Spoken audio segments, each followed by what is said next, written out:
Asilimia zaidi ya 90 ya watu ambao wanakosa kupata matokeo mazuri kwa maana ya wateja kwenye matangazo yao ya kulipia kwenye hizi platform za Facebook pamoja na Instagram huwa inatokana na kwamba wao wanarusha matangazo ila hawafanyi matangazo.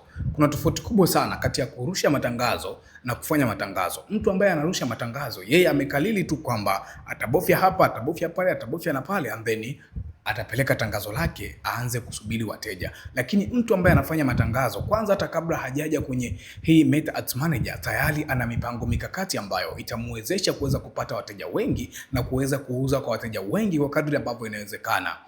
Anaelewa ana compete na watu gani sokoni, anaelewa yuko tofauti kivipi na watu ambao wana compete nao sokoni, anaelewa ni vitu gani ambavyo atavifanya kama mteja atashindwa kumwamini, na anaelewa kabisa kwamba anatakiwa kufuata steps gani ili aweze kuuza kwa mteja ambaye anamtaka. Kwa hiyo kama wewe mpaka sasa hivi bado unarusha matangazo, kwa maana ya kwamba umekalili zile setups kadhaa ambazo zitakuwezesha kurani tangazo lako, kulifanya tangazo lako likawa hewani, lakini hauna mipango mikakati ya kuweza kudeal na hayo matangazo yako, utaishia kupoteza pesa yako nyingi sana, kwa sababu pesa kubwa kwenye matangazo yako ya Facebook pamoja na Instagram haipo katika setups za matangazo, ipo katika the way ambavyo umepackage biashara yako ili uweze kuifikisha na ikakubalika na ukauza kwa watu kirahisi zaidi bila kupata changamoto nyingine zozote. Kwa hiyo hakikisha kwenye matangazo ambayo unayafanya uwe unafanya matangazo, usiwe mtu wa kurusha matangazo. By the way, nina program ambayo ina uwezo wa kukuandaa wewe